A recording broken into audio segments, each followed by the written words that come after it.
Yuunivarsiitiin Bulee Horaa hojii ittisaa fi to'annoo weerara vaayirasii koronaatii fi keemikaalota qulqullinaa harkaa hand sanitaayizer qopheessee hawaasaaf raabsaa akka jiru beeksise. Meeshaaleen qulqullinaa yuunivarsiitiin hojjechaa jiru kun sadarkaa qulqullina dhaabbanni fayyaa addunyaa kaa'e irratti hundaa'uun kan qophaa'e ta'us himameera. Gabaasa waajjira dhimmoota koominikeeshinii godina Gujii Lixaa Teewodiroos Tolaatu qindeesse.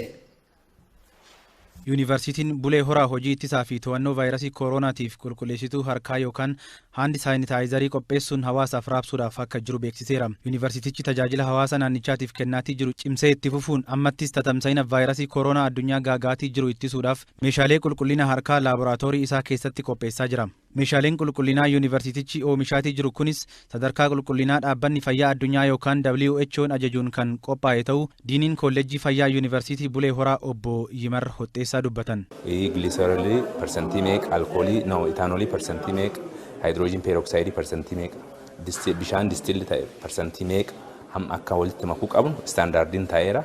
Guyyaa meeqaan booda effektiivii akka inni ta'u isaan kana persentii akkuma WHO rikkoomandi godhuun haala isaaniin qindeessine reejentoota kana guyyaa sadiif yookaan sa'aatii 72 laftaa achiin booda effektiif ta'a. Qulqulleessituu harkaa kanas guyyaatti liitira 500 hanga 1000 qopheessuu kan isaan dandeessisu ta'uu diiniin kolleejjii fayyaa yuunivarsiitichaa obbo Yimar Hoxxeessaa himanii jiru. Haandi saanitaayizeriin amma nuti kolleejjii fayyaatti qopheessaa jirru kun baay'ee effektiif karaa qaxxaamuraatiidhaan kan oomishama osoo hin taane asumatti oomisha uummataaf karaa salphaan tola qopheessuu jira jechuudha. Kan keemistirii, kan laaboraatoorii walitti dhufaneetidha waan kana qopheessuu kan jalqabane.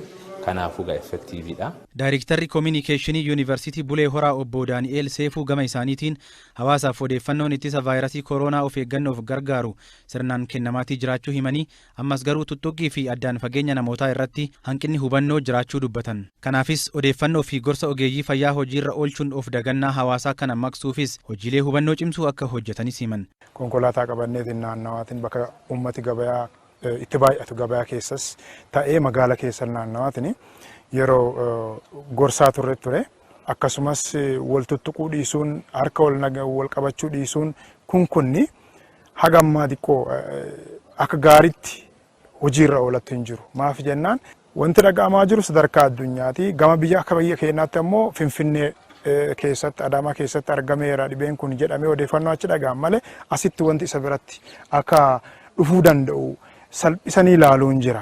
Yaaddoo weerara vaayirasii kanaatiif sakatta'insi yaala fayyaa daangaa irratti taasifamaatii jiraachuu fi meeshaalee qulqullinaa hawaasa godinaalee ollaa jiran biraan ga'uufillee hojjetamaatii jira kan jedhan immoo bulchaa godina Gujii Lixaa obbo Abarraa Buunnooti. Isaa kana oomishan godina keenya qofa osoo hin ta'in godina sadeeni godina Gujii Bahaa, Booranaas dhaqqabsiisna inniiti kan yaadisatti hin jirru. Yuunivarsiitii wajjin kan dubbanne kana qofa osoo hin ta'in bakka dhibiin dhaqqabsiisaa hin dandeenye jechuudha. Guyyaatti liitira 500 ol oomishuuf rakkinni marroo qabu. Kana qofa osoo hin ta'in saamunaan lamashiisaaf haal duree hunduma fixeera. Pireezidaantiin yuunivarsiitii Bulee Horaa Dooktar Caalaa Hawaataas hanqinaalee meeshaalee qulqullinaa furuudhaafis yuunivarsiitiin Bulee Horaa xiyyeeffannoo guddaa kennuun laaboraatoorii isaa keessatti qopheessuun akka itti fufuus ibsan. Dabalataan oomishi kun cimee itti fufee hawaasaaf dhiyeessiin saanitaayizarii kun akka gaarii akka dhiyaatuuf kan gochaa jirru ta'uu isaati. Gabaasni kan waajjira dhimmoota koominikeeshinii mootummaa godina Gujii Lixaati.